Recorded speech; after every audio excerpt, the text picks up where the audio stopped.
with your hosts, Andy and Nicole. Please put all questions in caps and start with an emoji. Super Chat and Super Stickers are now active.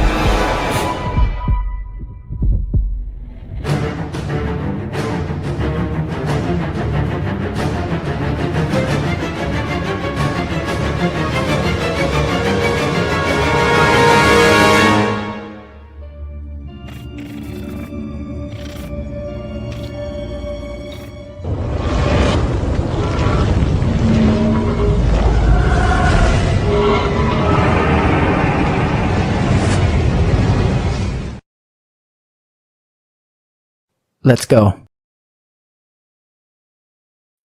Hello, welcome to today's show of Alienate UK. Just waiting for Nicole. She's in traffic, so she's having to do it from the car because she's going out on location. And I'm going to bring my guest on, our guest. So it is, I'm sure you all know who he is, and he doesn't need an introduction. It is the one and only Andy McGrath.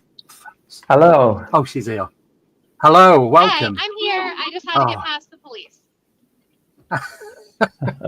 Police roadblock. That's Now. what they're like in New York. Just drive straight through it. So, welcome to the show, Andy. Thank you so much for coming on. Because I know how much of a tight schedule you've got with is it season 3 that you're filming at the moment for Weird Britain? Yeah, season 3 of Weird Britain. So we're almost done, actually. These are just the last few little bits. So 12 episodes. This last season that's coming up, we're going to have more than one special. We normally do one special in every season.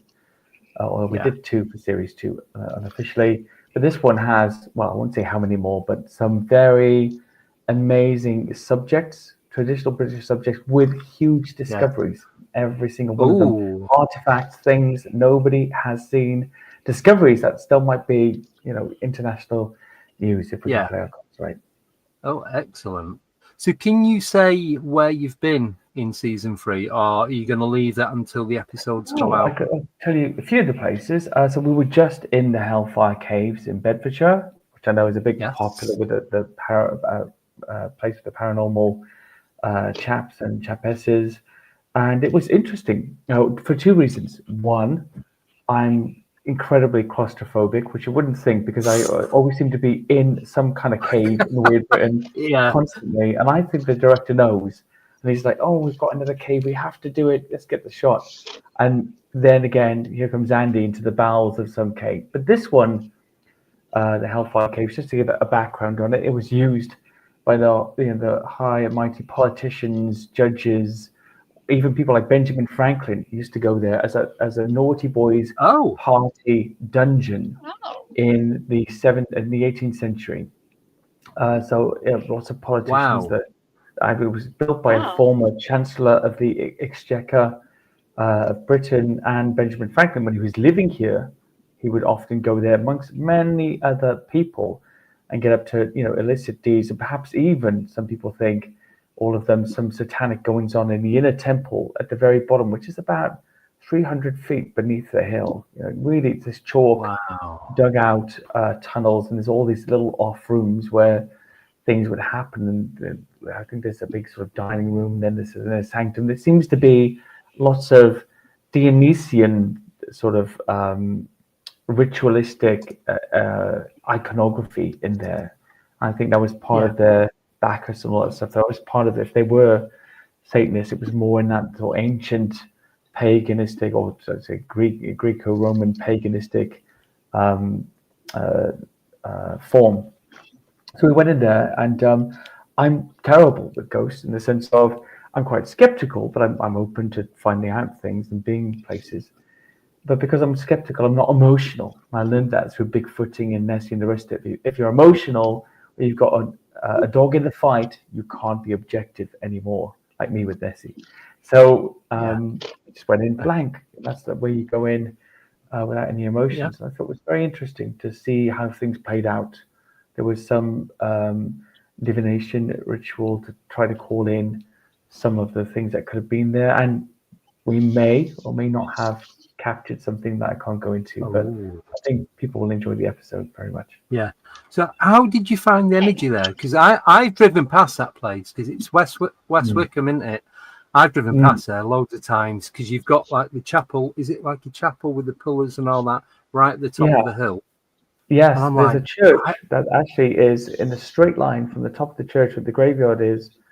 And the church, it goes right down to the inner temple, which was the place that was restricted to the higher members, where they used to do satanic rituals, apparently, so that whoever designed it, perhaps there's some proto-Masonic elements in this, but it's mixed with other things, designed it as a sort of a heaven and hell, and that's why it was completely in line with that church above it. And there's another part, which is the dining hall, which is a very large space with this big, huge concave roof that apparently goes up to the graveyard. And it's a little damp in there. It's not wet per se, but it's a little damp. So it's 8 degrees. It was 34 outside that time. I think my claustrophobia, as I started to feel the lovely coolness of the cave, my claustrophobia started to dissipate. I thought, let's stay in here for a couple of hours, actually. It's nice and cool. maybe I can put up with it. Make the most of the aircon. Practical magic. That's what that was. Yeah. Excellent. Yeah, because I keep saying I'm going to go, but it's just one of those, because it's probably not even an hour away from where I live, because it's so close. It's like, I can go there anytime. Anytime you want.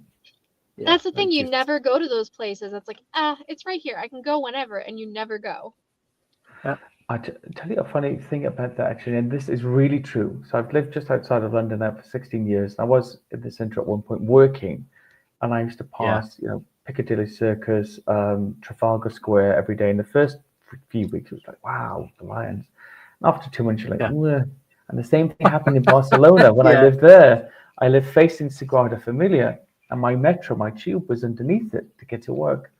And I never once went in. And literally, my house was 100 yards from it in a straight line. And I just thought, well, I'll go in sometime. When it's not busy, it's always busy. I'll go in sometime. And then after 2 years, I left, and I never visited the inside of the cathedral. No, it's always the way, though, isn't it? It's just weird how the mind works with stuff like that. So, just jumping quickly, because I said we'd talk about this first. So we're doing the Paracon on the 23rd of 23rd of August. So this is the one at Wincham Hall. So Andy McGrath and myself are going to be speaking there. And there's loads of vendors, there's loads of other people that are going to be there. So luckily for me, I don't know how Andy sees it as lucky or unlucky. We actually get to meet each other on the day, so looking forward to that. So when you get to meet me, Andy, you'll realise that I like chatting to people, and you'll be like, "Oh gosh, okay, I've opened up this avenue of chat now. How do I get away?" No, it's fine. It's all good. Yeah, so we're going to be there. Unfortunately, you're not going to be going on the Friday night for the ghost hunt. So I'm not going to be getting there till late Friday because I'm working. So I'm going to finish work, go on, drop the van off, pick the car up and drive straight up there. So I should be get there. I'm hoping no later than 7 o'clock. So yeah, it should be good. I think it's going to be amazing. And some really nice folks are going to be speaking there as well. My talk's just going to be about Weird Britain. So it's called Let's Talk Weird. And it's about some sort of, like a whistle-stop tour through maybe 10 or 11 of the places we've been to with a few pictures and discussing what we found. Yeah. See, I've not decided yet what I'm going to be talking about. I think I've had a few things happen recently. Sorry, 1 second. Nicole, you're clicking very loud.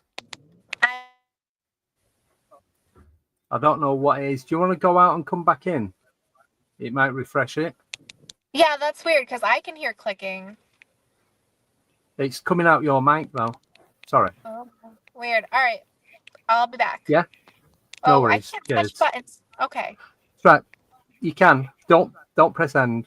last time she was on the phone, she ended the stream, and I couldn't do anything. It Oh just, no. everything went off.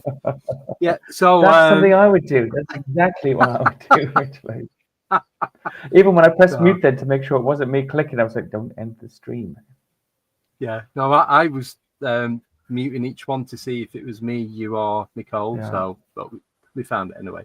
But yeah, so we've got Jason Kenz is going to be there talking about. I know who Jason is. Yeah, with my lovely those ladies of my heart, the she squatchers. I know them very well, and I'm looking forward to catching up with them.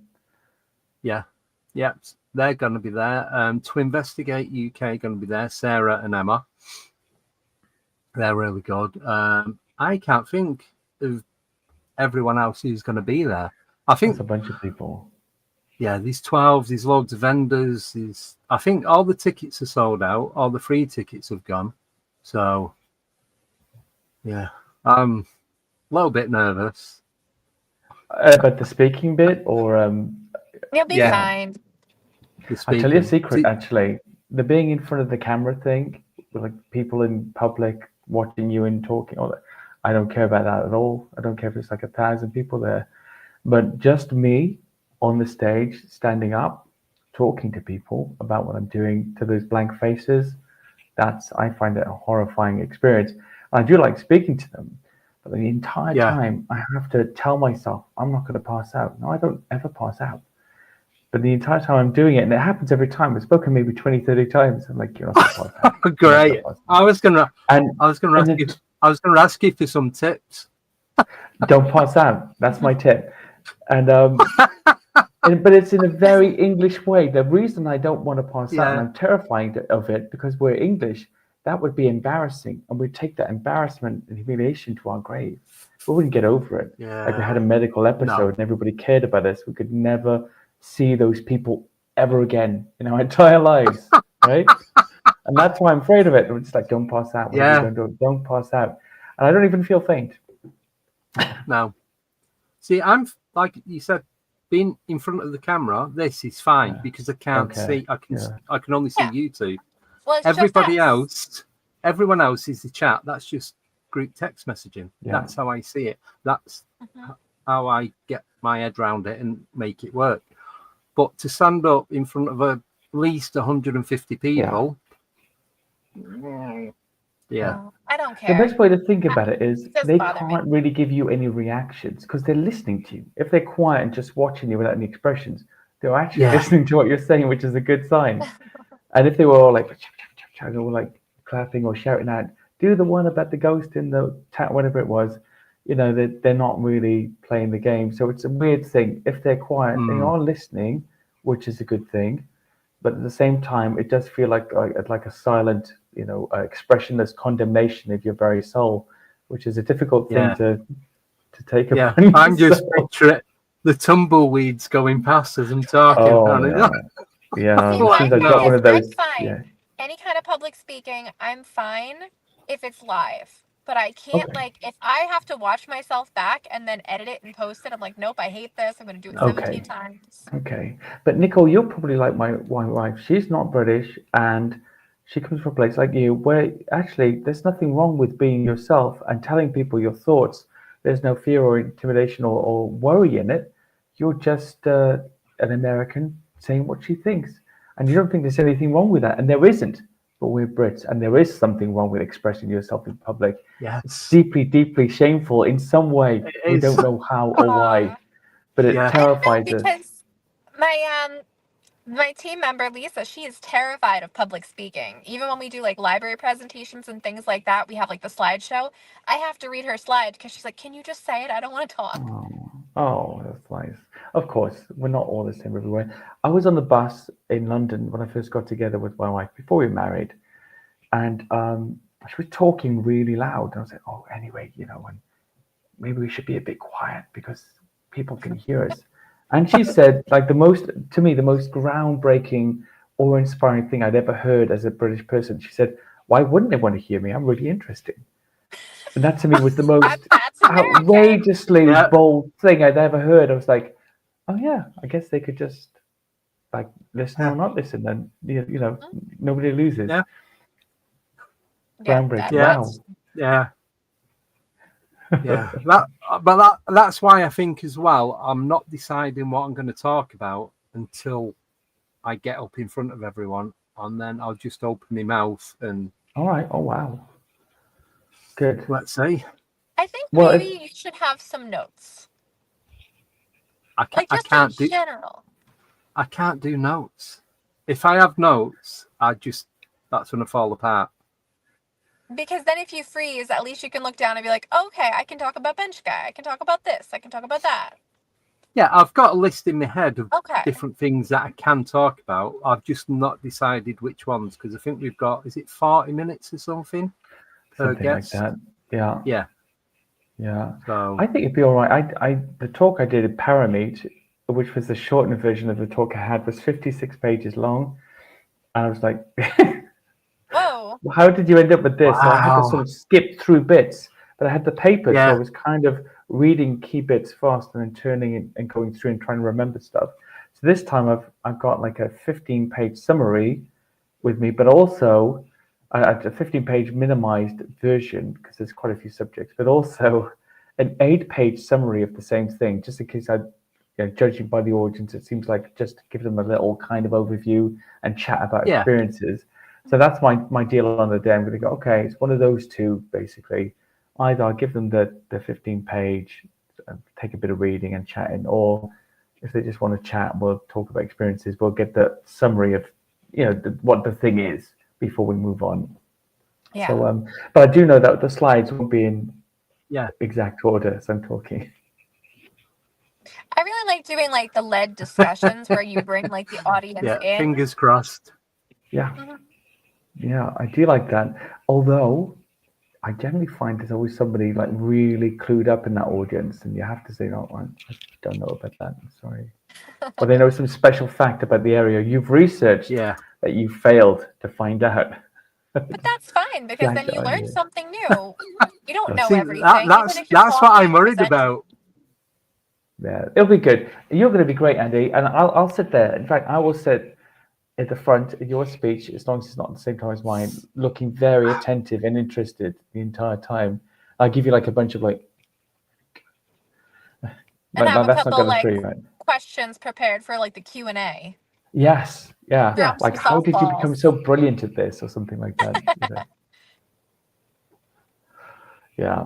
Nicole, what kind of venues do you speak at? I'll just stand there and start laughing. So we do a lot of just fade. Library presentations, and my group hosts like public events, so we do speaking there. Oh, that's great. That's fantastic. Library is very close and personal, isn't it? Very close. Yeah. Yep, we can either have a really big group or like, a group of like 5 people. You never know.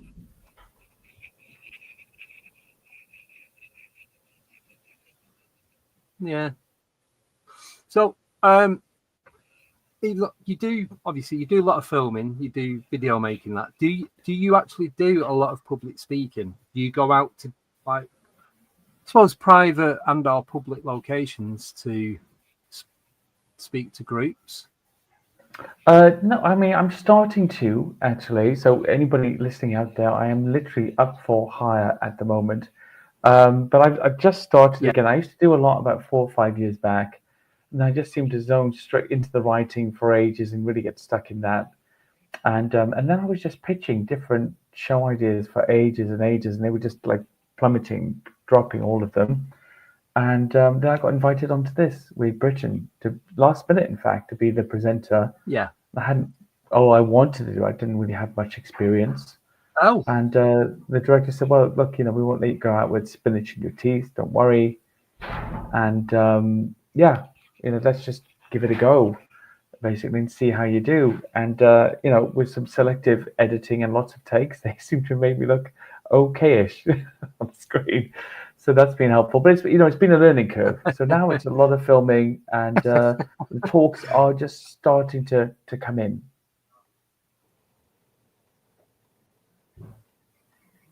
Yeah, cool.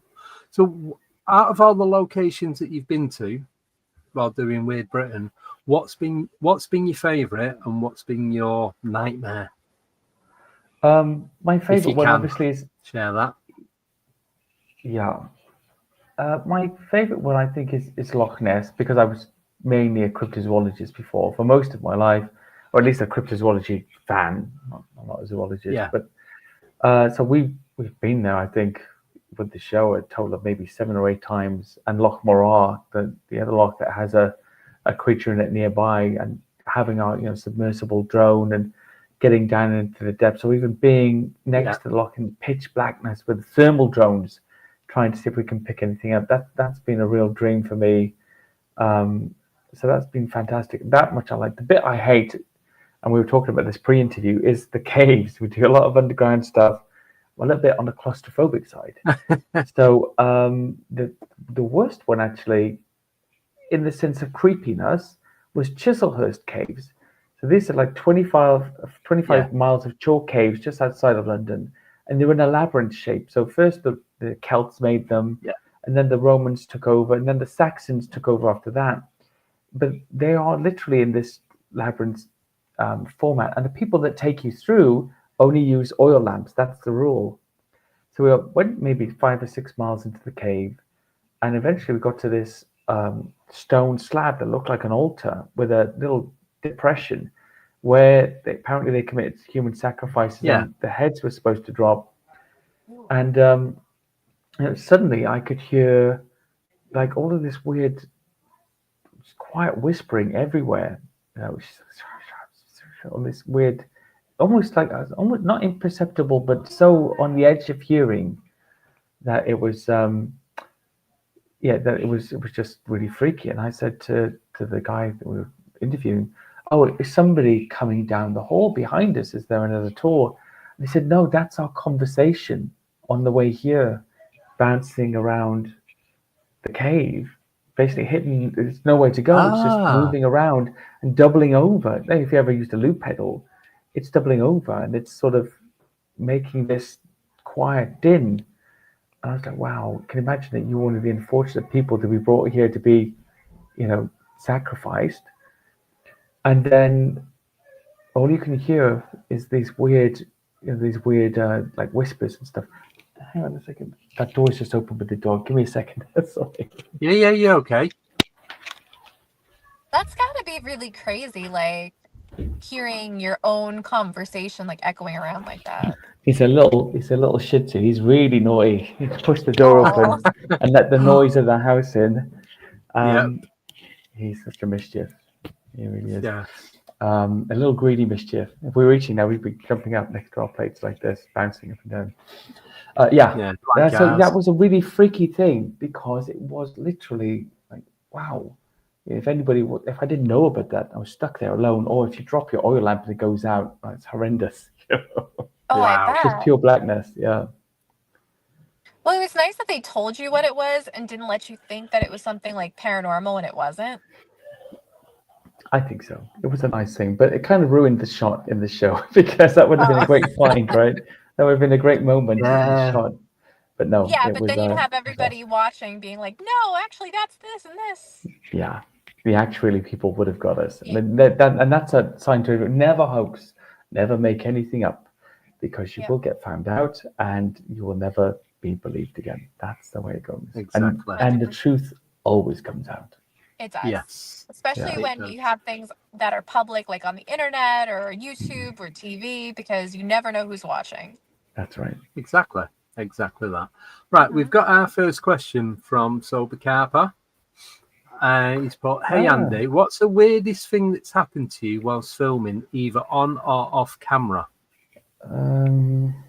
What's the weirdest thing that happened? By the way, to Sober Carper, thank you for following me on Instagram. I recognize your address. What's the weirdest thing that's happened? Now, we were talking about this memory issue earlier, weren't we, Andy? Yeah. Yes. Weird thing. And the lack of memory. I don't have any images. That's the problem. So I can't see images in my head really. But thinking about the weirdest thing that's happened. Weirdest thing that's happened is a guy named Andy Decode's reached out to you, and now you're on the show. Hey. That's it. No, well, actually, there were some really, really weird things. what happened? Well, actually, I'll tell you this: in the Hellfire Caves, people were saying during the shoot that they could hear footprints, footsteps, and laughter and little things like this. And I didn't hear any of that while it was happening at all. But before we started shooting, I thought I heard a male voice sort of laughing and joking up the tunnel. And I thought, well, it must be the other guy they put on, the other steward, Evan, his name was, further up the tunnel. But later when I spoke to the lady who was with us, lovely lady Holly, she said, no, Evan is back in the office. He's nowhere near the tunnel. And there's nobody outside. So I was hearing this laughter and male voices at points. And we were all in the central bit together. So there was nobody away from us. And I guess that was a bit strange because I definitely heard the voices and the laughter. And I'm not sure how well they transmit down there, because actually when one of our guys was further down, only 2 tunnels, we tried to call him, he couldn't hear us. So it seemed strange to me. So that was almost like an unofficial confirmation. But at the time, I just thought it was somebody, that was working with us. Yeah. So have you had a lot yourself, paranormal encounters, not whilst filming, but just on the regular day-to-day, going about your own business, and then just weird stuff starts going on? Yeah, not now. The house I grew up in was very much like that, actually. So it was built in the late 1800s. It had burned down, and my parents had bought it as a wreck because it was like a young family and done it up. Don't know any history about the house. But there was always a black shape of a man that would run past. So we had like 2, the living room and dining room were one, basically big sort of space that would lead out to the kitchen and back around to this hallway. And then there was like a frosted glass window between the hallway and the main room. So if somebody walked past, you could see them. And there would always be this, when my parents were out, when we were being babysat by my sister or me when I was a bit older, this dark shape of a man would run past the window, and then you hear like dun dun dun dun on the stairs. Sometimes growls behind you, or like a little air, or maybe a touch or something like that. But what was strange about that at the time, because I had no interest in paranormal at all, was that it was just an irritation that the house was sort of occupied by some annoying effing spirits, or demons, or whatever they were. I thought they were more something very dark. Anyway, that was it. So they would freak you out a little bit if you're by yourself, and you would get annoyed by stuff they were doing. But it was never like, oh, there's stuff in our house. It's just like, I can't wait to move out of this place, because they were creeping me out. Yeah.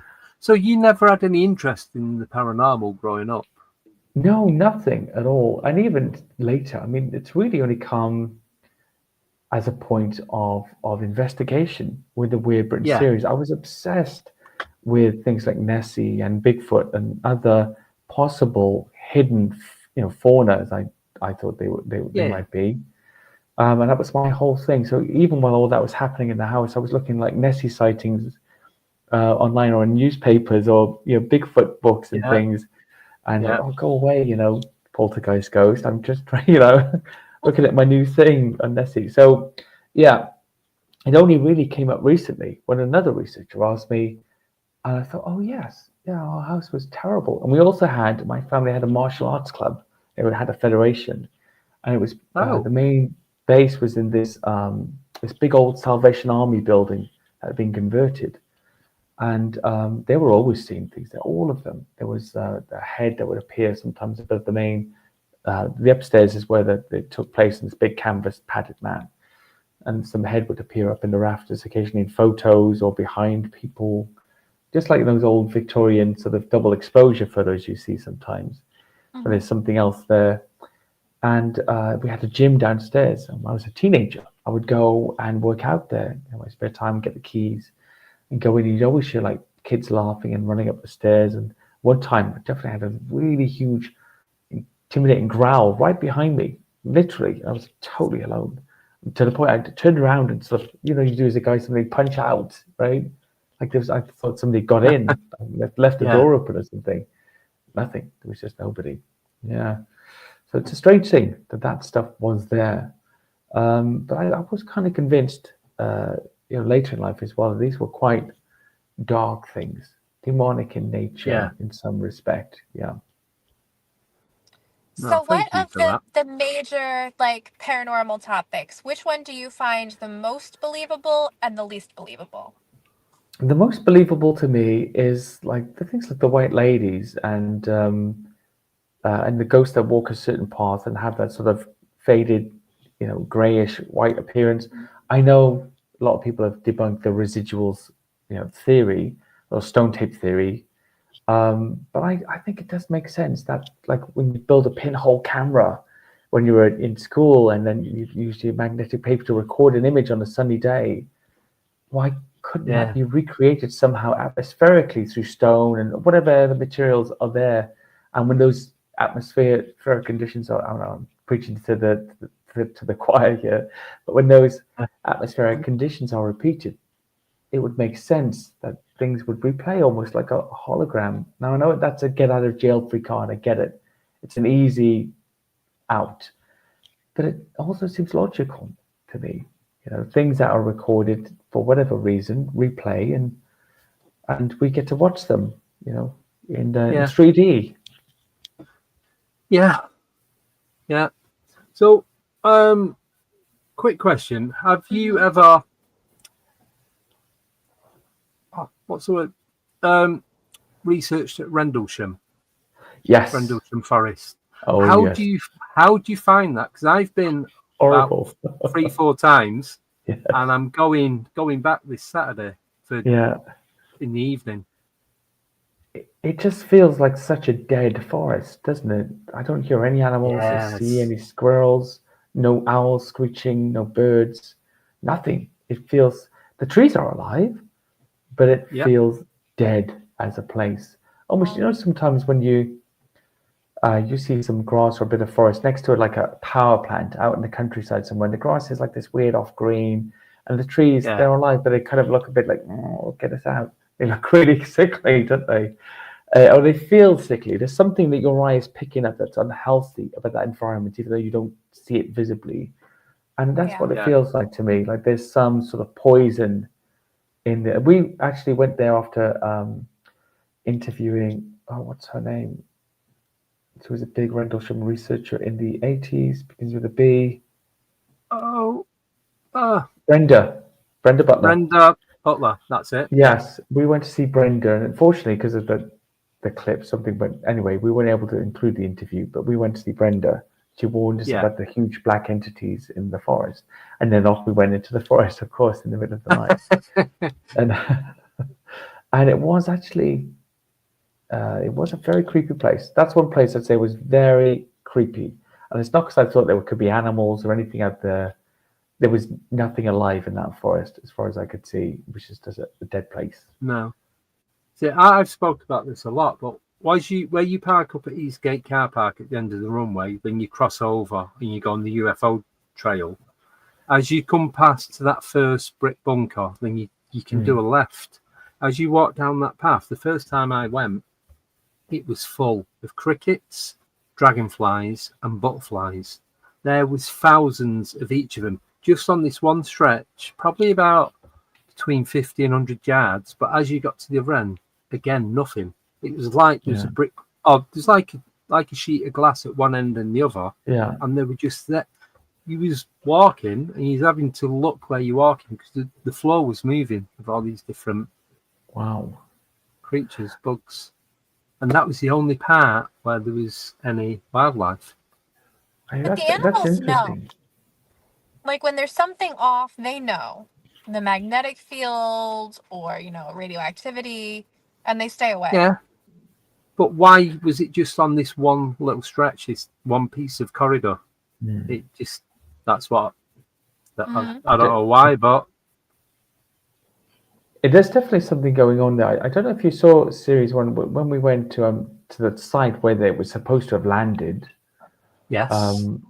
We actually got an EMF reading, make sure all the phones were off, the camera wasn't close, and the phones weren't on us. We actually got an EMF reading. It was only about 15 or 16, wasn't even in the red, but it was in the point of a depression in the field and the depression was like in a triangle where it's supposed to have happened. There was no power lines, there was no anything, there was nothing, no infrastructure, no electrical infrastructure or power infrastructure at all, nowhere near.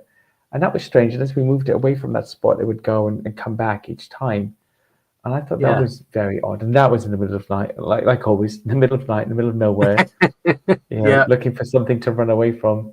And it was just strange that happened that way. Of course, we visited with John Hansen as well, his UFO archive, and poured through all of that stuff. And similarly in Broadhaven, when we went to the Broadhaven, the Welsh Triangle, to look at the Broadhaven incident and interview David Davis and Francine Granville about their experiences. They were very matter-of-fact people that didn't really have any interest in making something out of it.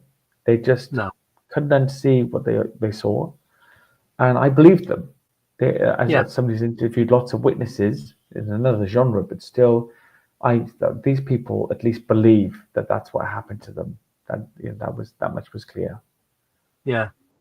No, because I've had a few things go on in there. We've seen orbs, orange and white, on different occasions. We've heard humming up in the trees, like there was a hornet's nest or something.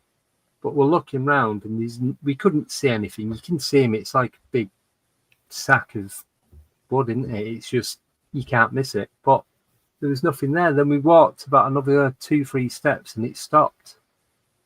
So, and then it's like, you kind of get the feeling that you're being watched through the ferns and all that kind of stuff. And then I think, if it's the first or second time we went, we're walking down to where the big dip is, where the supposed German plane crash. And as I'm walking, I didn't know this at the time, but as I'm walking down, about 2-3 rows in the trees on my left, I seen someone in a grey uniform walking the opposite way to me. But as soon as I turned full on, it was gone because it was moved out of my peripheral. And I tried getting it back, but I couldn't do it. And then when I got back home, I checked online, and I believe it was a World War II SS uniform. By the way it was cut, the collar, the hat, just everything about it. And it's just them 2 seconds of seeing it. It's like, wow. But didn't hit. Oh, we heard like someone walking on gravel where with me and Alex Lovelock, we were just stood there chatting. And I said to Alex, I thought it was you shuffling your feet. He goes, no, why did we shuffle? And I don't know. So something or somebody walked past us, but neither of us seen who or what it was. Wow. So Rendlesham, do you think it's both of you? Do you think it's a residual kind of energy there, or do you think there's actual like intelligent spirits that you can connect with? I'd say both. Only from what I've encountered there. I wonder, and then maybe you could give me an opinion on this actually. Some of the stuff Brenda told us, there's been so many investigators going there over the years from all different, for want of a better word, like denominations of thought on paranormal and UFO and the rest of it. And everybody describes different things. She did too. And definitely after she told us about the big, black, aggressive, tall alien beings being there, that was in our minds, when we entered the forest, because of course you've been supercharged now for some possible interaction. And you, like somebody said, oh, by the way, go and check out the forest. There's lions in there, by the way. I hope you don't meet them. You're looking for lions constantly, even if you're not, believing that there could be lions there. So there was that element to it. I always try to think around things psychologically, because all of us are culturally, socially primed in a way to interpret things in certain ways, especially when there's expectation. And if anybody listening has heard this 100 times, I always say, when Moctezuma's men saw Cortez's ships coming towards them, to the New World, to the Americas, they went back and described them to him as floating mountains.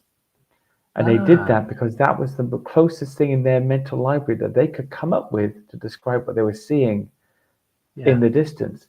Floating mountains with men on them. And anybody who's seen a ship, even one like that with the tall sails, that doesn't resemble a mountain in any way, but you don't have any other way to describe it. So I always Yeah. wondered, is that perhaps, can that permeate many other things? If you look at North America and Central and South America, for example, there are several cryptids or paranormal phenomena there that can only be colonial transplants, at least the way in which they're described. Yeah. So the obvious one for Central and South America, or two obvious ones that would have spillover into North America a little bit as well, as the duende. You get that little dwarf. You get it in Spain, Portugal, Central and South America, and the Philippines. What do they got in common? Oh, they're all like Spanish colonies. What a coincidence! Either the Spanish were like exporting these vicious little dwarves around the world, or they exported one of two things: either the legend of it, or the terms, the terminology to describe that type of creature. So it could still be real, but we now describe it in the colonial Spanish way. And the same with North America. I've got in trouble a lot for saying this, but Bigfoot is kind of like a woodwose, right? The Dogman is a werewolf just rebranded, and even a Pukwudgie is like Puck itself, the fairy, the puka, or like a hobgoblin. So it makes sense. We've either given historically, and in between, time has passed. So now that if we're North American, that's our terminology for it. That's our cryptid. But really, there's a little paper trail going all the way back to somewhere else. Again, either in the descriptive way, those ships are mountains, etc., or in the ability to see such a thing in that situation. Who knows? Yeah, that's why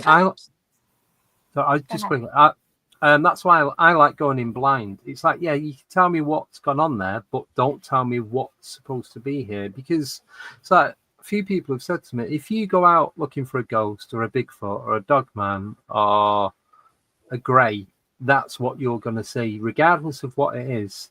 That is what you're going to come back with.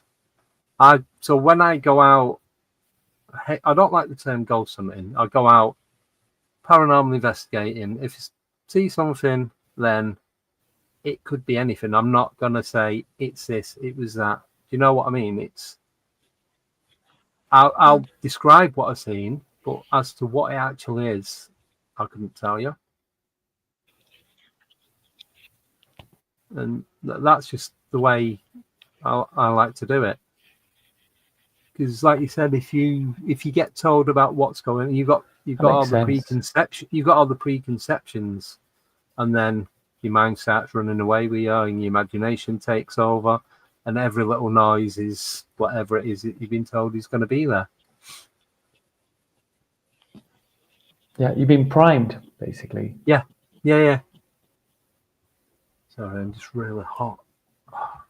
Got about 10 Nicole, fans you look like on. you're frozen there. I think she has. Yeah. No, she should be back on in a minute. Okay.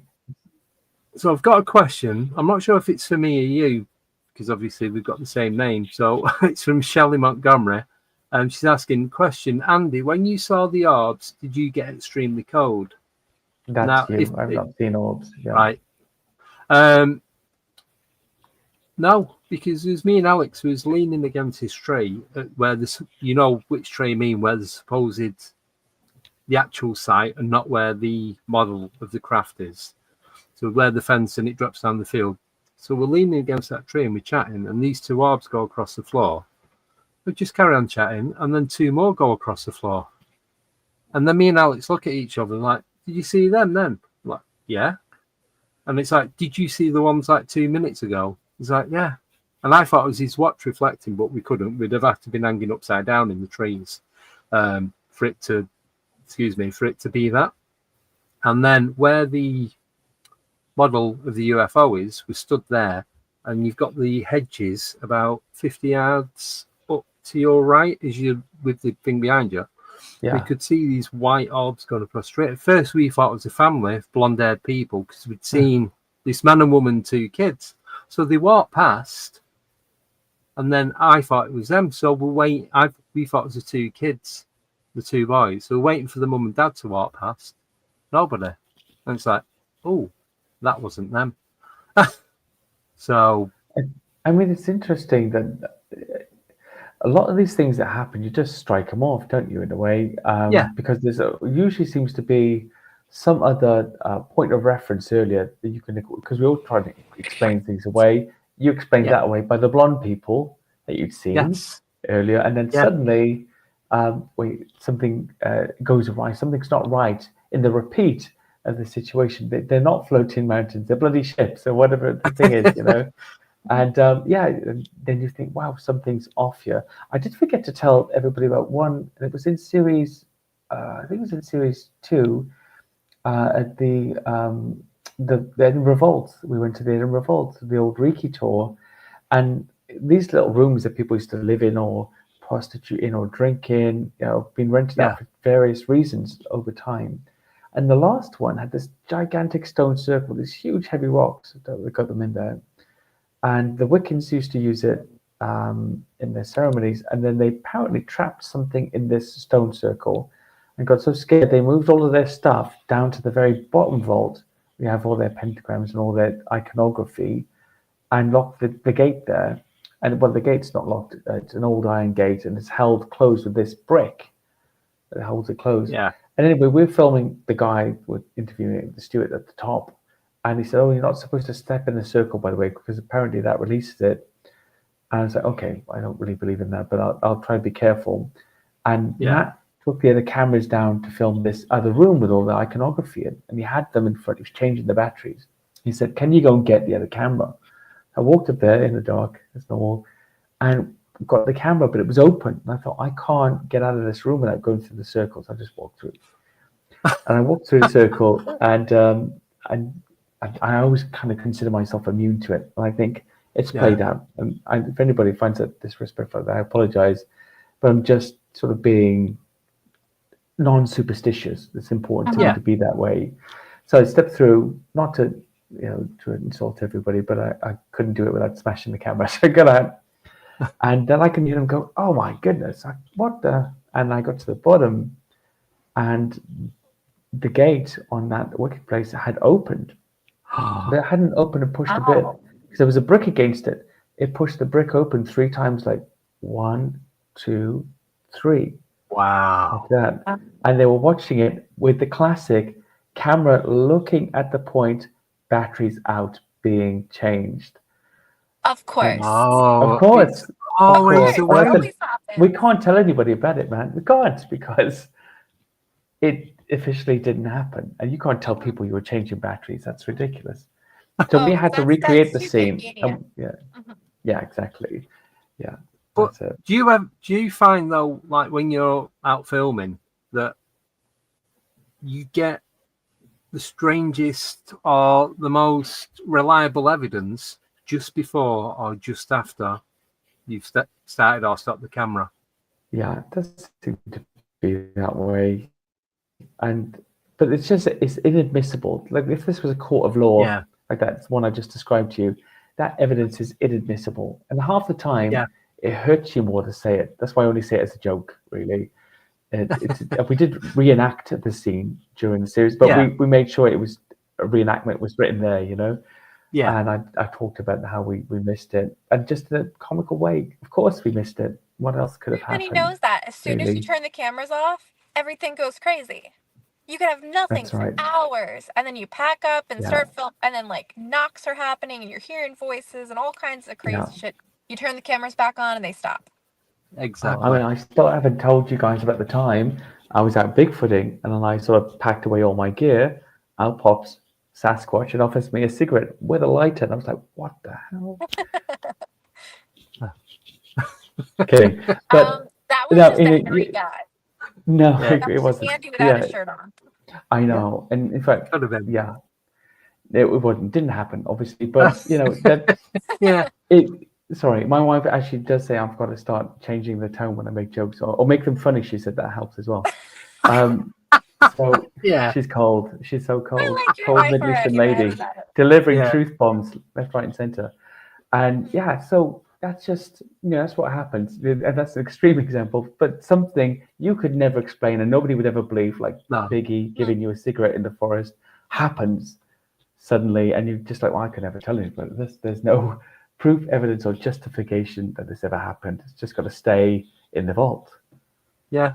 Do you think that those experiences are just for you? Like whatever this is, it knows you're filming, it knows what you're doing, and it still lets you have those experiences. It just doesn't want it publicized. Maybe I would interpret it myself more as a kind of like a wry sense of humor. You know.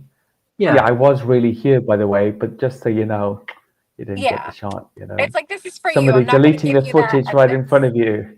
Yeah, exactly. Yeah. Yeah.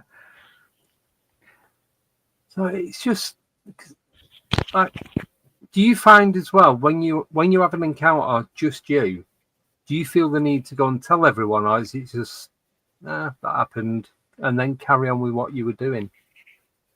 It's become more vocal now because of the show. So essentially, if it's part of something we're filming, then it's helpful to find a way to release that and tell people about it. But generally speaking, because the show is filmed 1 year ahead, there's stuff that's happening now, especially historically, stuff that we're discovering with some of the guests and some of the investigators, that's very hard to keep a lid on because it could be amazingly groundbreaking. You can't tell anybody. And as my wife, again, bringing her into the conversation, once said, "I'll never make a spy." And I find it very hard to keep secrets. And yet I know this one I can't. One or two of these I cannot let out of the bag. They will be fantastic. Yeah. See, I have a way of telling things without actually telling them. And Nicole just laughs at me every time I try and do it. I do. It's very funny because he'll give all of the information except for explicitly what it is. Yeah. So I can tell you everything about it except what it actually was or is. I'm getting better at it, I think. That's a talent I do not possess. Just got to keep quiet. Yeah, right. I have got a question for you. You don't have to answer it. It's a bit iffy, should we say? So, all right. We're saying about getting photographic or video evidence and then being able to relay it and proving that what's gone on has actually happened. These people that go out investigating, that every single time they go somewhere, they get something. Doesn't matter where it is. It could be a cemetery, it could be a field, a woods, an abandoned building, an old prison. Doesn't matter where it is. Every single time they go, they've always got something, and it's constant. So do you think that's legit and it's something to do with their energy that they're either picking up or creating, I suppose, with intent, what's going on? So that's why they're getting something. Or do you think a lot of it could be BS? I think like a lot of the somethings that people are getting seem to be very ambiguous, and that's the tell is right there, basically, because when you want to find something, you have to find something really significant. Bringing this back to cryptozoology again, apologies, but I saw Jeff Meldrum speak in 2018, and he was talking at the Patterson Gimlin footage, some of the best Bigfoot footage we have in the world, and yet it's highly contested. There's all these theories about who made it, could they have made it when it was done, the walk, the gate, something's off, something's perfect, whatever it is. And he said something very significant. He said this is the best, most vivid evidence of Bigfoot that we have, and yet it's contested. Anything less than this is no evidence at all. Not meaning that it doesn't count, but it's not anything that's going to convince anybody. And I would say to anybody out there, whatever you're looking at, when you get some evidence, when you discover something, if it can be ambiguously discounted, maybe it's not something for showing. And we're tempted into showing everything we get because we need to give content, because that's part of the business. You get content if you've got ad streams and things going on, traffic comes in, and the algorithm is juiced for sensationalism. You don't get paid without it. And because of that, there's sort of the honesty in all of our genres is like teetering and dropping down. You know, I know people were posting all kinds of things like forest red circles around every single tree, and with a dog man. But what I noticed was they'd have like thousands of likes, and keep up the good work. It was amazing how much you discover. And to troll people during that phase, I actually I lived near the Thames. I walked along the Thames, and then where I couldn't see the houses, I went like this and took a picture, and there were some trees across the way. You couldn't see anything behind it. And I posted and I said, wow, right here, 2 Bigfoots with a child and a dog man in the corner. And I got loads of, wow, amazing, fantastic. And then I showed them like the wider view, a panoramic view of all of these flats and houses and people walking along the Thames with like this layer of trees, just maybe like, one deep. How could you do this? This was years ago. You're so mean. You shouldn't play these kind of tricks on people. I said, but you saw it. You all saw it. And that's the point I'm trying to make in a very mean-spirited way. No, I completely agree with exactly how you did that, because I call it hula hooping. It's just loads of red rings in the tree. It's like someone just throwing hula hoops about, because that's what it looks like. And like you said, you'll have people saying, oh my God, great capture. I hate that saying now because of this. And it's like, and I'm like that with my phone, like, right up again. What am I missing? Why can I not see what everyone else is looking at? Is there something wrong with my eyes? Your logic. They do it a lot with windows too, in like, the ghost hunting community, where they'll just take pictures of windows that are across from trees and like, do you see these faces? I'm like, I see a lot of pareidolia. Yeah. Pareidolia is the primary pest of the paranormal. Sorry for that terrible alliteration, but that's the main, and all of these fringe sort of subjects that we're all into, whether it's UFOs or cryptozoology and anything else, ghost hunting, it's pareidolia. That's the issue, because again, it's a multi-denominational sort of religion in a way that has many branches off of it, and sometimes for some of us, not all of us, it's not always bad, there's a belief structure that we have that goes behind it, and I've noticed a lot of people I've met actually have a spirituality that's connected to the thing they're researching. That's fine. If I'm a Christian and I'm researching Christian history, that's okay. Doesn't discount you from looking into it. But I've got to think to myself when I'm looking at something, is the thing I'm looking at and the opinion I'm forming because of my Christian point of view, and am I being affected from that? Is that my lens? And is that clouding what I'm actually seeing? Same with Nessie. I completely lack objectivity with Nessie. I want it to be a plesiosaur. It has to be a plesiosaur. Give me my dinosaur, right? I can't do it. I can't look at that evidence objectively and say what it may or may not be. I just don't have the capacity for it. Yeah. No, I get that, because you'll watch some of these documentaries where they're looking for like these sites from the Bible and things like that. And the people who are like hardcore believers, you can tell when it's skewed towards that confirmation bias versus when people are actually trying to get to the root of things. Yeah. That's right. And especially with that. In fact, when I visited to Jerusalem years ago, I went to some Catholic gift store. It might have just been a normal gift store, but it had Catholic iconography in it. And there was a whole like shelf there of like fingernails of Christ and wood from the cross in these little packets, these little plastic packets. And I thought, how gracious of our Lord to have cut his nails so many times during the crucifixion, and for the guards to keep changing the crosses over so we'd have thousands of years of gifts and mementos to sell to pilgrims from all over the world, right? Or, is this, obviously it's a ruse, we're making money off of it, but that's kind of one of the things that we have to look out for. Sometimes our desire for something to be real is projected onto the thing we're looking for, and that's all we can see. Yeah. Yep, I see that in like my events and stuff as well, because some people come in and they're like, I'm gonna see a ghost tonight, and every creak, every sound, every stomach grumble is a ghost. Yeah. There's another thing that it's not. Sorry, Nicole. I just said you can't convince them that it's not, no matter you what. You can't. And I think there's another thing to think about with some of these paranormal venues. like the Hellfire Caves we went to the other day, that see tens of thousands of people every year who claim to have had some experience. If those ghosts are really interactive at that level of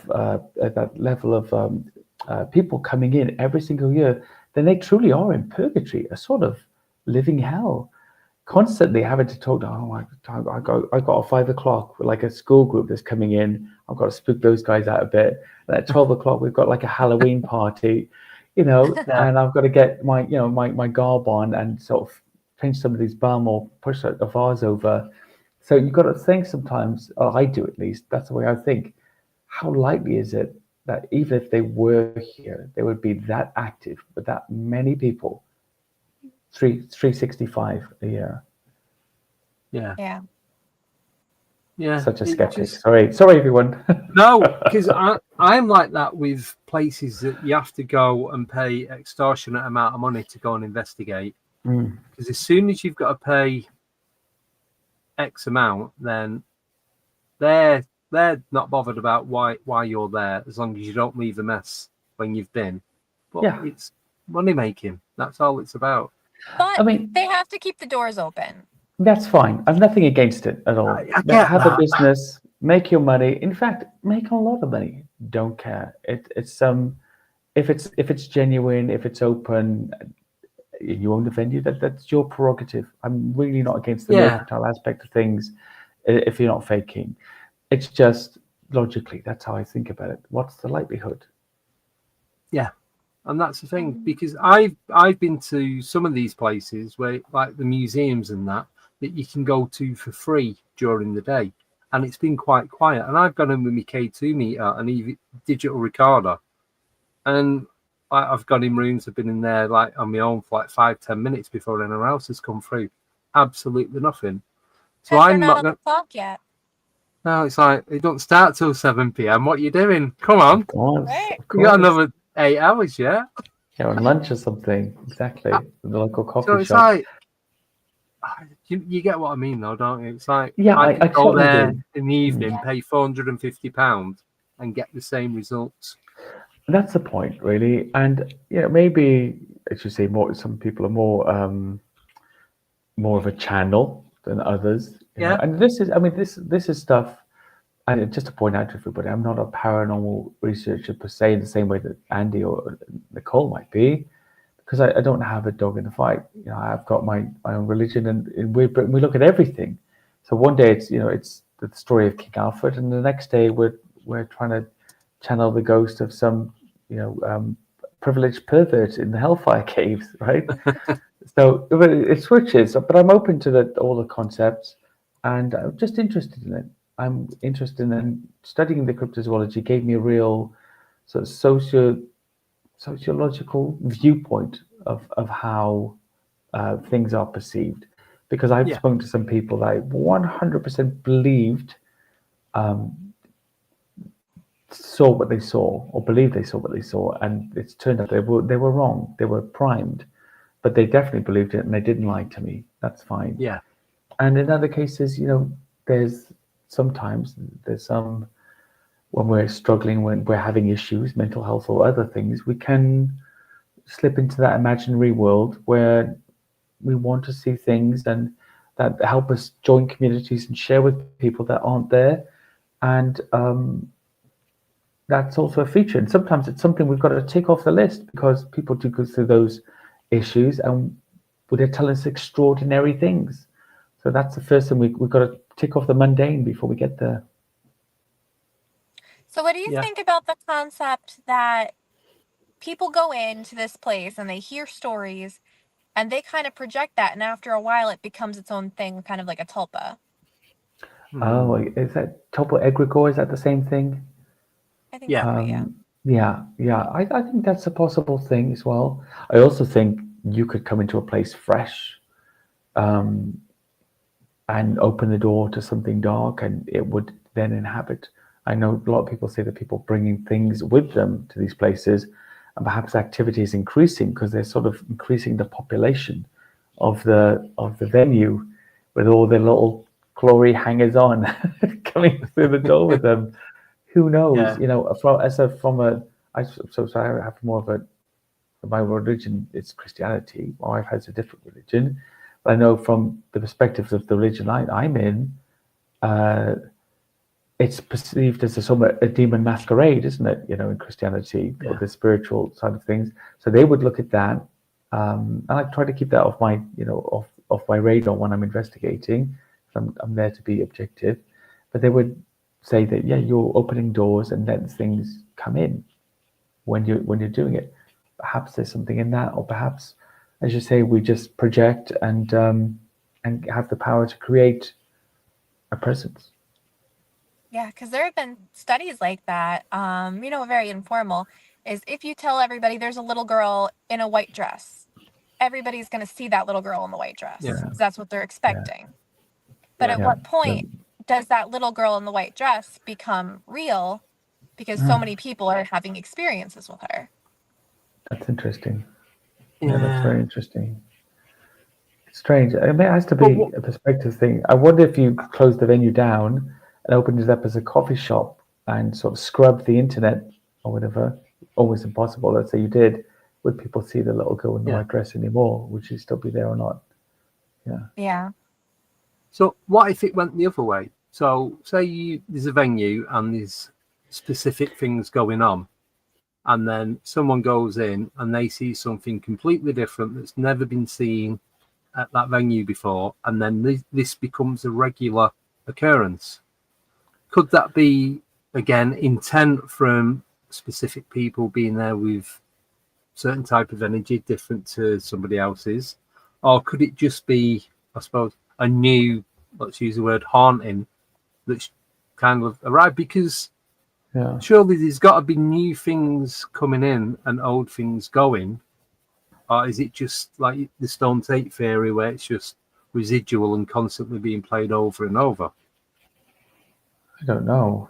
I mean, could it be like a menu in a sense, psychologically speaking? If you add something new to the menu, people will start ordering it because it's now available. I don't know.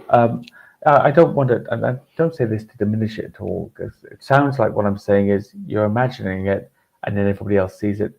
That's not really what I believe, but I believe there's an element of that to everything that we do. Like a projection.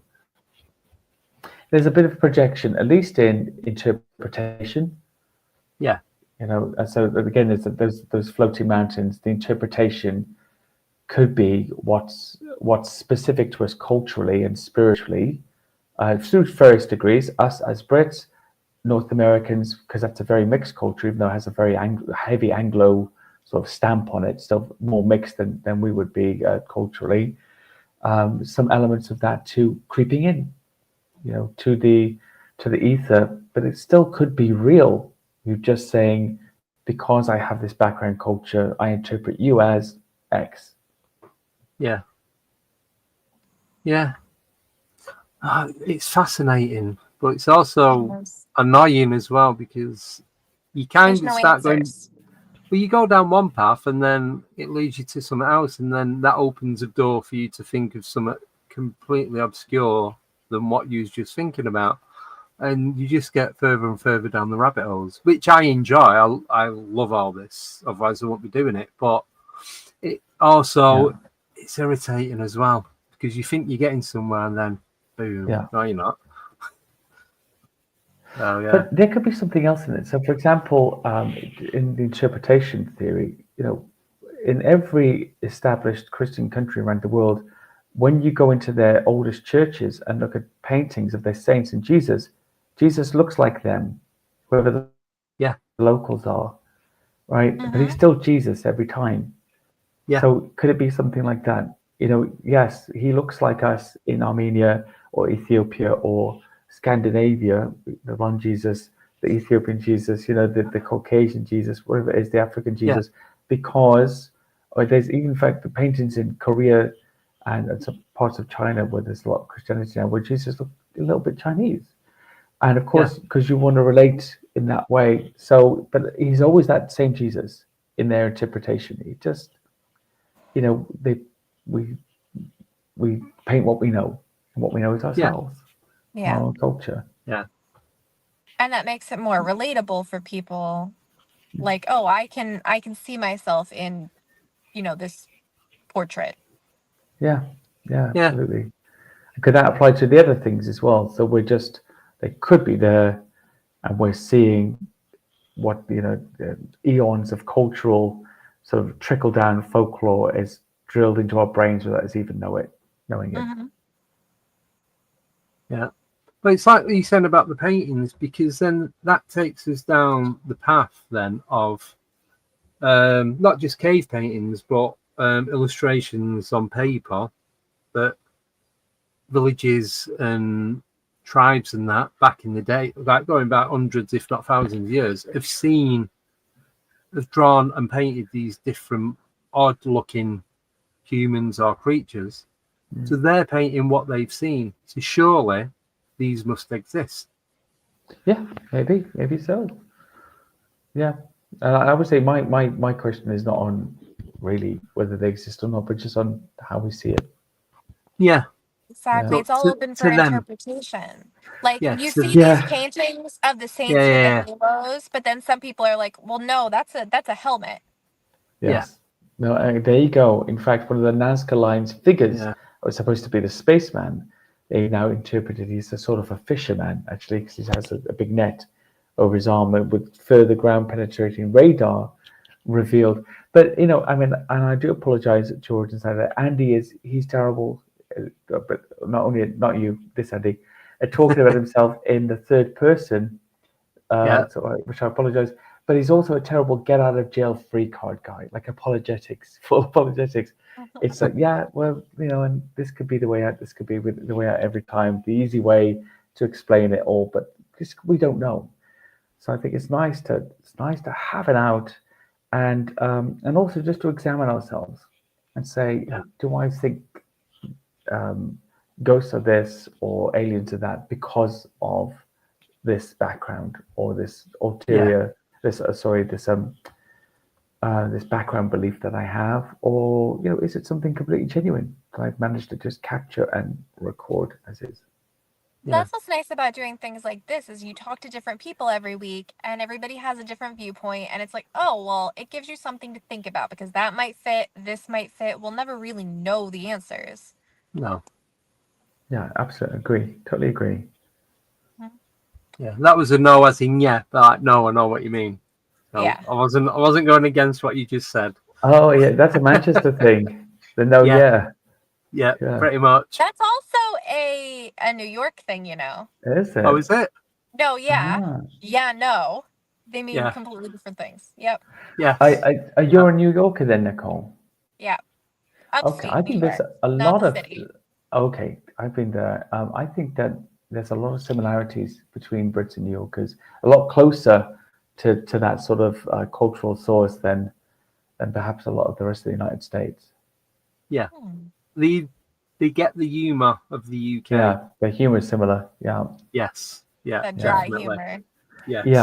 Yeah. Sarcasm, laughing at people falling down in the metro and that kind of thing. Are you joking or are you just a jerk? Yeah, or both. Bit of both. Joking as a jerk. Exactly. That's the thing. If you're sarcastic all the time, people never know if you're just being an asshole. No, that's true. That's true. Yeah, my wife really struggled when she came here with subtext, because British people speaking less so the more north that you go, isn't it, Andy? The more north you go, the more direct it becomes. But in the southeast, especially where I am, all conversations are in pure subtext. You're reading the intention of the person between either polite isms of normal conversation or polite insults, whatever they are, or disses, or disparagements, or even something that's a very gentle sort of guiding hand to put you in the right way without embarrassing you in front of other people. You're hearing the subtext and going, okay, she didn't really mean come around any time. She meant, I'd like to leave this conversation now. See you again, never. Yeah, pretty much. You should come by sometime. Let's have lunch, or come by and for dinner. What a great chat. Don't ever call me. Don't come by. It is. We do that here. So we're like, oh, we should catch up for coffee sometime. AKA, I really want to go now. Yeah, because I'll say I'll see you later, but later can be 5 minutes or 5 years. 5 years. Yeah, 5 years. There is no exact definition of Yeah. any time span in between that. Yeah. Do you have this thing, Andy, as well? Like if somebody's looking terrible, so bad, have you ever met up with a friend who's looking so bad, you told them they're looking great today? Because it shocked you into having to really overcompensate for the situation. Like, oh, No. hey, oh, you're looking good. So, oh, how's No, things I'm very going? like, oh, you look like crap. Yeah, Really? that's you. Yeah. We're like, what the hell happened to you? I'm like, No. wow. Rough night. No. Yeah. No. Like, why? Yeah. What's up? Or have a look in the mirror. You'll soon see. Oh no. I've had A lot it of said to times- me. So Yeah, a lot of times people, will do that. Like, are you feeling okay? Like, Oh, okay. yeah. like Yeah, that would fake freak me out. concern, but like, AKA, why do you look like shit right now? Okay. I'm like, yeah, cheers for that. Thought we were doing Yeah. all right. Yeah. Oh, bless. Right. We've got 15 minutes to go. We Okay. have one more question, and then we will ask you the question. Oh no. So it's a not the question that we ask all the guests. Okay. The question. Okay. So I'll do I this have a one little- first Okay. from Baby with a Laser, aka Darren. Andy I think he forgot how to write your name, but anyway. That's all right. Some people claim to become more spiritually open to things the more they investigate. Has this happened to you? No. The further I go, the colder I become. And it's the same with every genre I've investigated. And the problem is essentially it's because you get to know how the genre works behind the scenes. And when you know that, you're sort of, you're looking beneath the magician's hat or underneath Yes. the box where he's tied up, at the trapdoor below backstage. And I think in many ways that is a sort of a sobering experience. So no, actually no. And there's a big joke on set that Andy scares the ghosts away. So they said, "Don't scare the ghosts away today, Andy." So if I'm there, if somebody could speak, and they have been standing next to me with a K2 meter going off, if they put it in my hand, it'll be like dead, straight dead. So I have had one or two readings. Specifically, I think the Cursed Galleon, the old trip to Jerusalem in series 2, that really went off for me.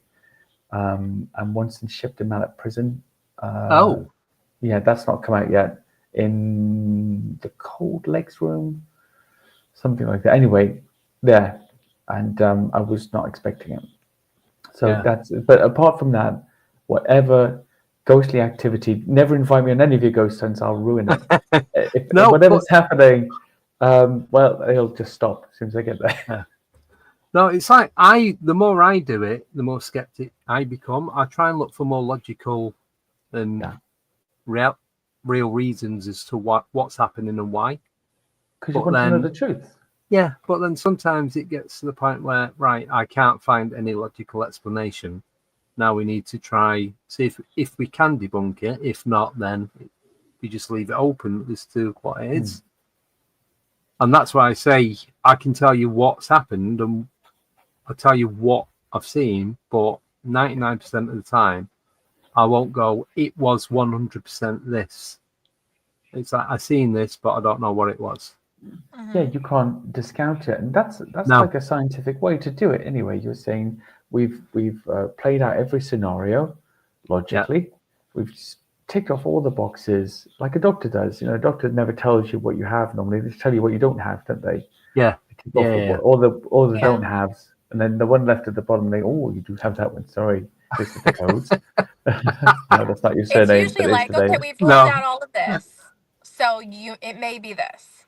Yeah. Let's try to treat it and see what happens. Yeah. I even had a doctor say one time, you don't have the right symptoms for the disease I think you've got. I was like, maybe I don't have that disease then. And you could see them go, you don't have that. But that's what happens. And I just think it's just part of that, but it's not bad. It's good because once you go through all of those logical possibilities and you strike them off, if you're left with something, that something is real. Yes. At least real in the way it can't be disproved at that point. And that's a good thing. You've got something you can show people to say we did everything we're supposed to do. went through all of the answers, all the possibilities. We experimented with this. We tested it. Here it is. Happy to show you. Yeah.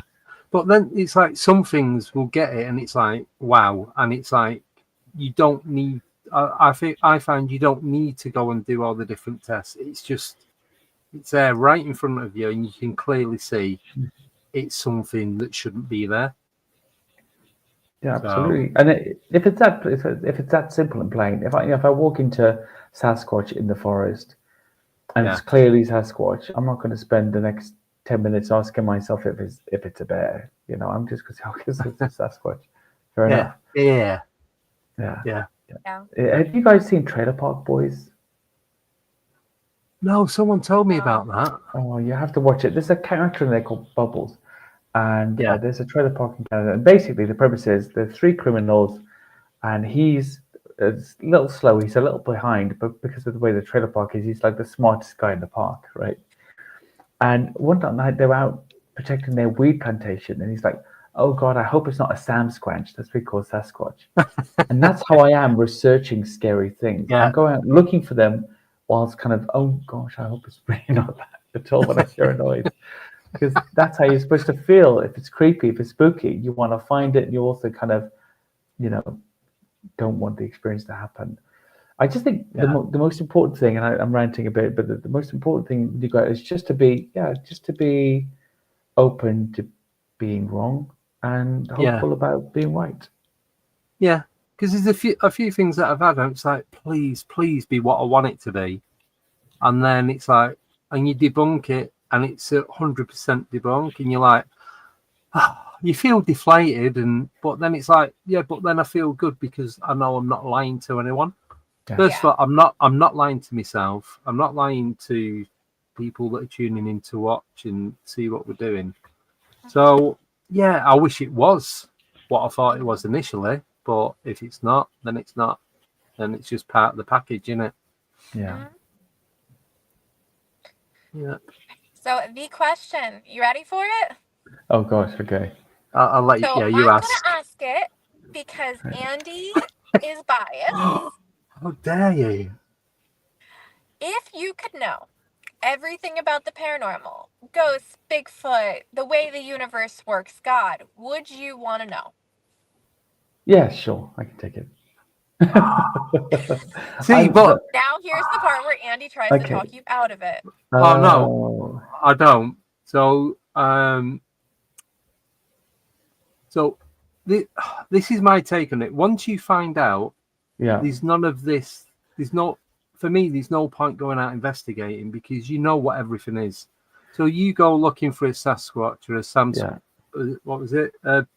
Sam Squatch? Sam Squanch, yeah. Sam Scratch, that's it. So if you go out looking for that, or a demon, a shadow person, the Hat Man, anything like that, if you see it, you know what it is, you know what it's about, you know why it's there, you know all the connections as to what's going on. So then with you doing Weird Britain, you're going to be doing it because it's slightly different for you, because you're going to be doing this, and then you're like, for me, there'd be no excitement. There'd be no mystery to it anymore. It's like, I know. What's the point of me going? Well, I might get excited by the reactions of the other people who get to see it for the first time. I get to reveal it to them every time, I'll be with Andy Nicole, I'll be like, watch this now, like, pull your mask off. That's what it really looks like. Yes. I'm just kidding, but no, I know where you're coming from. Yeah. It would be nice to do the reveals, but I mean, isn't that just getting older in a way though? Like in life, like when you were a child, you're supposed to have that innocence because Santa exists and he brings you presents. My wife is still writing letters from the Tooth Fairy to our 9-year-old, although I think it's just stopped, but it was up till about 9. Yeah. And she really liked them. They were really personal letters, Yeah. And we just let her drift off of it herself. That was the way we let her do it. And she's, no, I'm not really sure. And her older sister said, well, you know what? I think she stops coming at age 9 anyway. That's when because it's harder to believe in fairies when you get a bit bigger. And she said, does that mean I'm just getting bigger? We said, yeah, that's what it means. And that's perhaps, there's like an element of that in everything. Like what we said about the magician's hat beneath the trapdoor, the case he's tied up in. There's sometimes their answers are a bit like that. And just because we know, I don't know, how the universe works, it doesn't mean it's less amazing. It's still amazing that we go around the sun and, you know, fast and creates all life on Earth. That's still fantastic, but we understand it almost inside out. It can still be fun. Yeah, I think so too. I do have to run, guys, because my meeting is at 5, and I'm here in the parking lot. Oh dear. They can wait. They can wait for you. We've got one last question, if that's okay.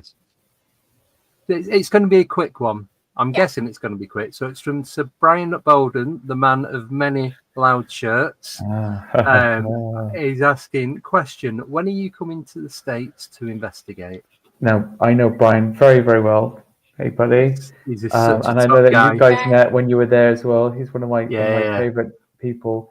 Brian, anytime. But first, when we are trying to get Weird World made, or some version of like that, to go everywhere, and America will be the first place, USA will be the first place, and yes, so we are trying desperately to any sort of networks out there listening. We are talking to some of you, but if some of you don't know about this yet, 3 great series in the UK, and we'd be happy to send our weird, wild and wonderful magnifying glass and over to your country as well. So yes, and the first place we're going to go is Florida, to go looking for the skunk ape and some UFO action right in the forest. And then after that, come to New York. I'll show We you will. some like really, really cool places. We'd love to. Yeah. Absolutely. Yes, we really would. Yeah. So yes, that's a call out. We are pitching it. We have spoken to some people. There's often a long road. If you are people we haven't spoken to, or you know people we haven't spoken to, send them my way. We will talk to them. There you go, Brian. Brian's now got a side job. Exactly. Pitch it, Brian. Pitch it. Right? Yes. All right. I'm going to let you guys wrap up. Okay. Nice to meet you, Nicole. Great talking to you, Andy. We'll talk soon. Yeah. See you next week. Bye. I'll remove her before she turns anything off. Sorry, one sec. Right. Okay. Done. And then there were 2. Yeah. So thank you so much for coming on. Great fun. Absolute pleasure talking to you.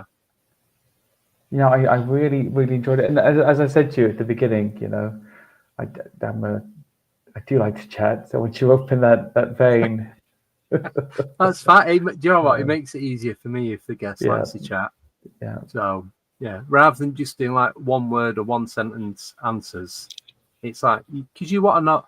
I find that I want to know who the guest is and what they're about, and you kind of pick that up not just on the paranormal, but like a bit of the background as to who they are as just a normal everyday person.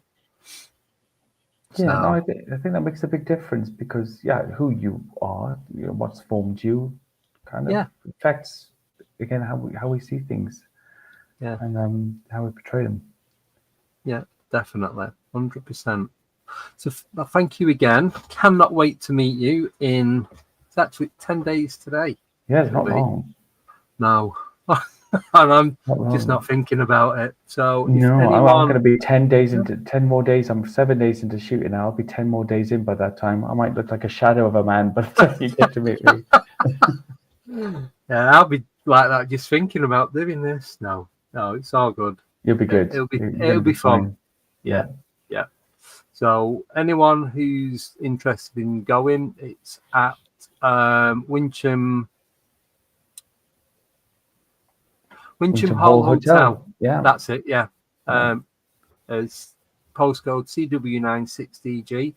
A lot of the tickets have gone. I'm not sure if there's any VIP tickets left. There's possible still vending tables available from speaking to Ian, but you'd have to message him and find out. So you can go onto the Facebook group, which is just Pericon Wincham. So thank you, Andy. I'll let you go because I know how busy you are, and I know you're in the middle of filming, and you're in between, like doing the editing and putting all stuff together as well. So it's been an absolute pleasure. Thank you, my friend. Thank you. It has been a real pleasure, and yeah, it flew by. It was awesome. I know it always goes too fast. Always. I just want to say thank you to everyone in the chat, everyone that's a member, the moderators, Chiro Sounds, Midwest Night Watchers, Gerald and Jane, Og, Elaine, and Nickname for doing the moderating. You can also, and also to everyone who's listening back on podcasts, Spotify, Apple, and whatever podcast that you listen to it on. Oh, and you can also listen on Audible, which I keep forgetting about, which is part of the package apparently. So yeah, you can listen to that. That'll be uploaded in about an hour's time. So that's it. So thank you again. Thank you, everyone. I will let you go because you probably need some sleep like I do. And I will chat to you very, very soon. Thank you, my friend. Bye-bye. All right. Take care. See you soon. Bye-bye. Right. We are back on Saturday night because we're going to Rendlesham. There is no signal in Rendlesham, but in the evening we're going to be doing the sky watch on the cliffs just outside, just near Lowestoft. Og will probably be there, Mike Millward, maybe a couple of others, myself and Tim. So we're going to do a live stream from there as long as the signal is good, and even if it's not a clear night, I'm just going to set the phone and iPad up and just leave it running and see what we get. So thank you, everyone. Thank you, Big Red. Thank you, Shelley, for the membership and the donations, and anyone else that have missed. Have a wonderful 3 days, and you will get to see me again on Saturday. So take care, everyone, and don't get too freaked out.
Goodbye.